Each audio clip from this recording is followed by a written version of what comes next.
तारा कैसे पता बा? एक पगला हमरा प्यार में पागल रहेला। एगो पगली हमरा प्यार में पागल रहेला। अखियाँ से अखियाँ मिले तो प्यार हो गया। इसके बाद दिल के प्यार हो गया।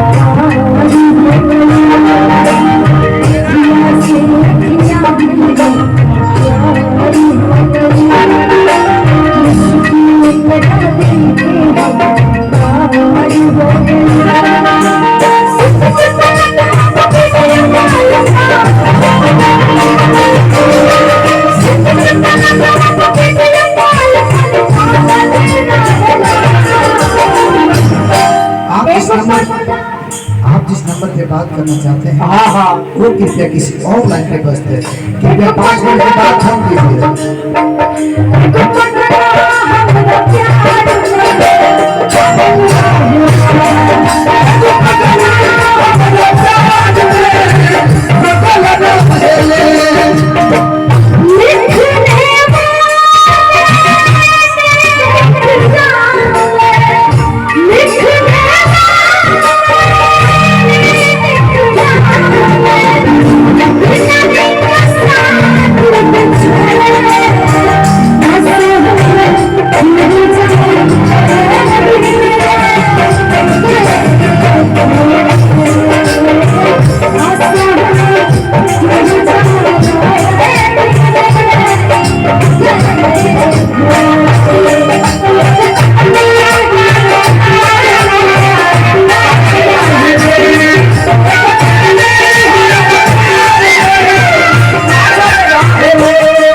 लड़की के भाव बा कैसे? लड़की कहत दिया कि हम सब ये ना देखिले तो ये खाना ना खा।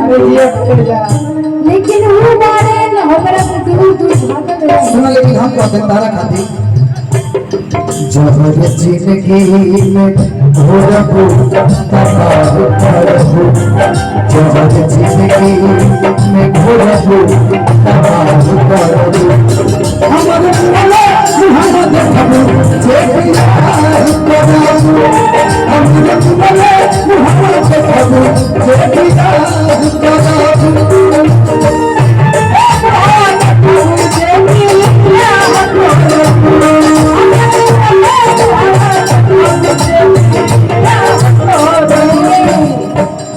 बड़ भैया हमारे आदरणीय राजू भैया की तरफ से बहुत बहुत आशीर्वाद। लड़की कहाँ तारी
जरा से भूल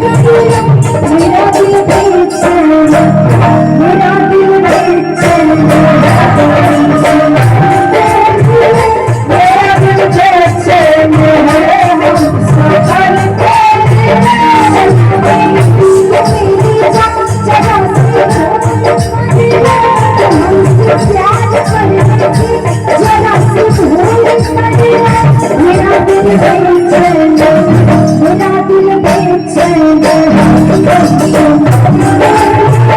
मेरा दिल बेचैन है हमको मरते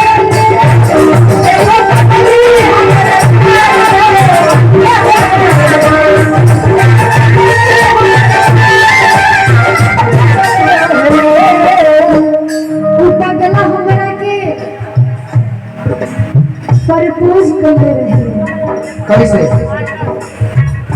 देखे गुलाब तोरा सोच लेना है हाथ हवा में हाथ के भरी ले हाथ के हाथ के भरी ले हाथ हवा में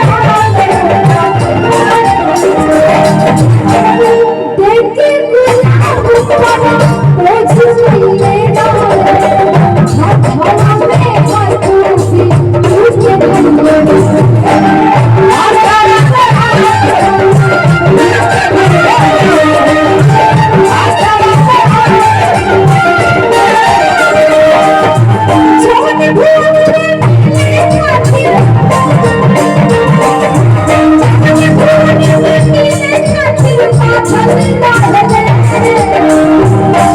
एक पगला हो गया